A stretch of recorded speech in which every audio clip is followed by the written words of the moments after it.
You better watch out. You better not cry. You better not pout. I'm telling you why. Santa Claus is coming to town. I've been looking over this list here and making marks on who's been naughty and who's been nice. Now, this whole Santa thing has made me sort of think a little bit about my own childhood. And strangely, it reminds me a little bit of a couple of cousins I had interactions with when I was about 4 years old. We were all 4 years old. One of them, the interaction I think of is he hit me because he wanted the toy I had. I cried. The other one, we were sort of involved in a Tiny Tykes dog pile of some sort, and he bit me on the stomach.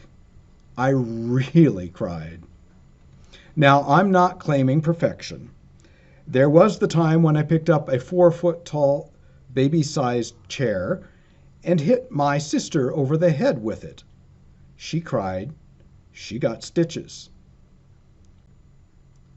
When we were small, the concept of naughty and nice were important tools for us to learn right from wrong in our interactions with others.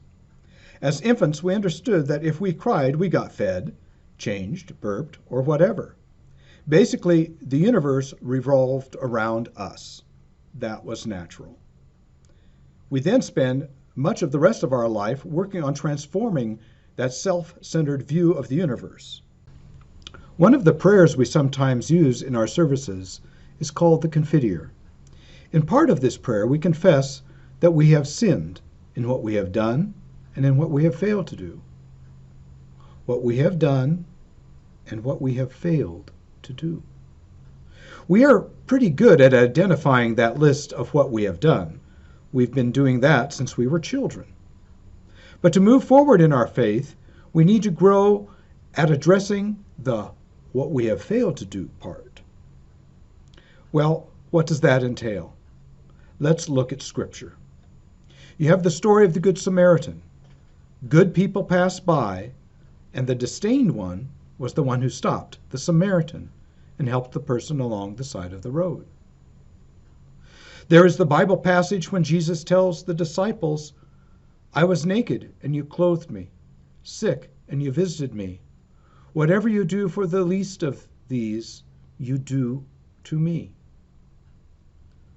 In the Gospel of Matthew, Jesus says to his disciples, whoever wishes to come after me must deny himself, take up his cross, and follow me. Take up his cross and follow me. It is not about physical suffering. It is about dying to that childhood self and rising to adulthood and living our lives in service to others. It doesn't just happen. It must be a conscious effort. There are plenty of adults or elders in our world who are still centered on their childhood selves and only the things that matter to them: personal gain, power, and prestige. The Good Samaritan thing is totally alien to them. We will soon celebrate the birth of Jesus. God was born into our likeness to show us the way, to suffer and to die for us. He taught us that our lives should be focused on the good of all, not our infant selves. God bless. Take care.